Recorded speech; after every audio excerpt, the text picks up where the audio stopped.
Today, a new adventure awaits. Yesterday I landed here in one of the busiest cities in the world, the city of New Delhi in India.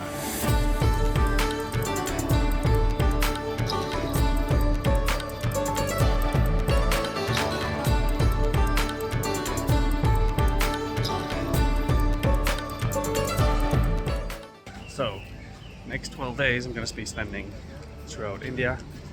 First thing I want to see in New Delhi is actually Old Delhi. I'm now on my way to the train station, metro, which should be taking me straight there.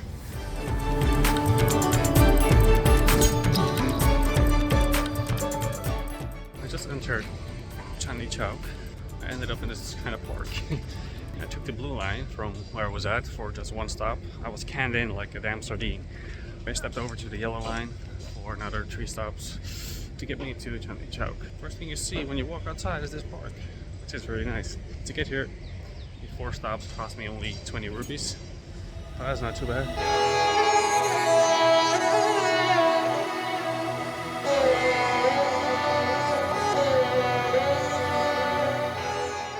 I didn't plan on seeing this one, but I just randomly walked past. I don't know what her name is, but clear. That one. I might go to the Red Fort first, because that should not be that far.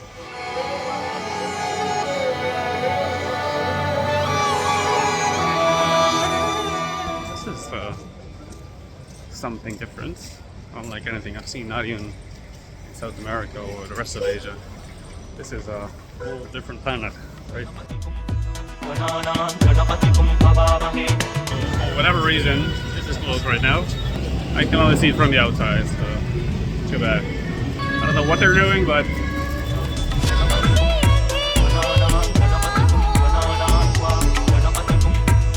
so I managed to get me a bike ride to the spice market because the Red Fort seems to be closed for whatever reason. So I'm now in the back of this, I don't know, bike workshopping helicopter, is it?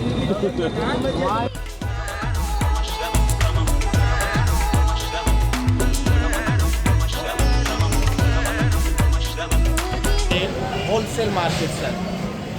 Wholesale market. So I have found the spice market, although it's still closed now. I did get a nice look at it, but first I want some breakfast, and after that the market should be open and there should be a lot more to see. Got myself a nice snack. I have no clue what this is, but let's enjoy it. For that meal and the Sprite, I just paid 160 rupees, under 2 euros. So it's a good breakfast. And now head back to the market. It should be open now.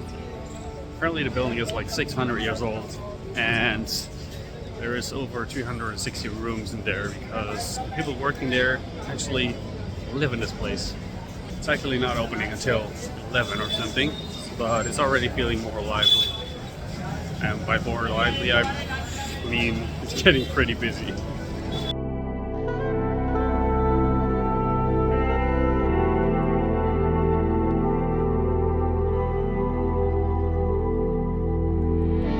This street just keeps on going and going, with everyone basically selling the same ass stuff. Very busy street. I think it's getting to an end right now.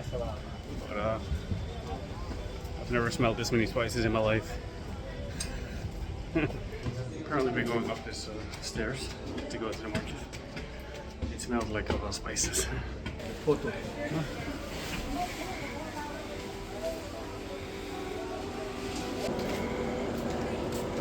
So many spices.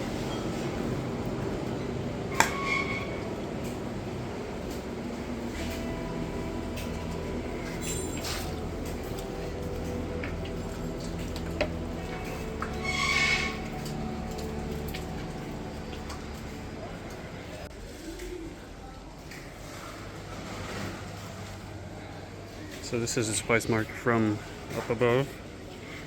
600 years old. That is old.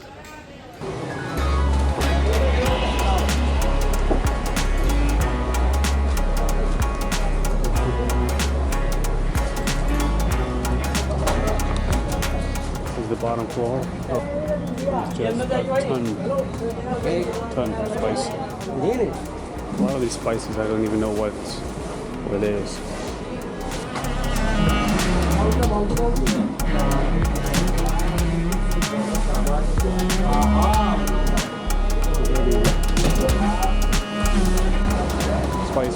Spice.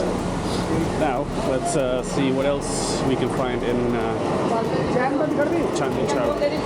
So, this entire area is just filled with side streets, which are just as full of shops as the main street. Anyway, I'm gonna see where this leads, and then who knows what I'll come across. You can buy anything here, from textiles to food, spices, wedding dresses, gold, anything. I've made it to the side road where the Red Fort is. I think I've seen it here. Next thing is, let's find the metro again. Finally, a place a bit more quiet. No honking, well, less honking. So I'm on the way to the gate of India right now. So here in this park, we have on my left, the National War Museum, which I'm not actually going to visit, going to look at. And on my right here, we have the gate to India.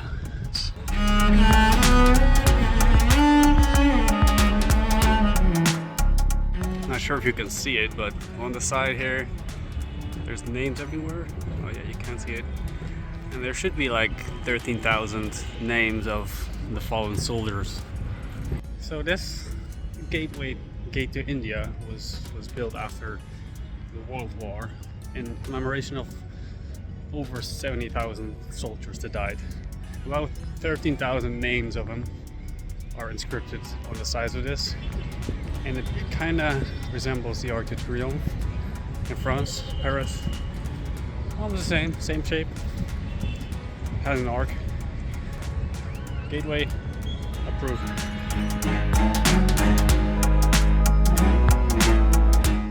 So apparently this path keeps on going straight until you get to the presidential palace. So I might as well visit that one. I gotta say, there's a lot of tuk-tuks, and the tuk-tuk drivers are even more pushy than in Bangkok. Fucking hell.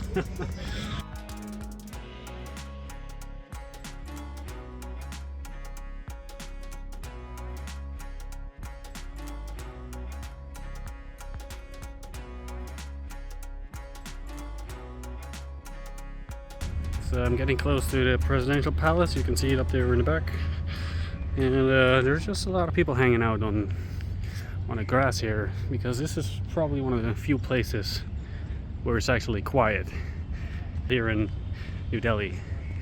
We just saw a guy leaning up against a tree reading a book, and that made me think I forgot to bring my book. Oh, this right here is the presidential palace. I don't think I can go in there because there's a police officer in front of the door. But anyway, presidential palace. Anyway, for now, I'm just gonna go back to the hostel for a bit, lay down inside, maybe get some snacks on the way, and have a bit of rest. Because I've been walking for hours, many hours.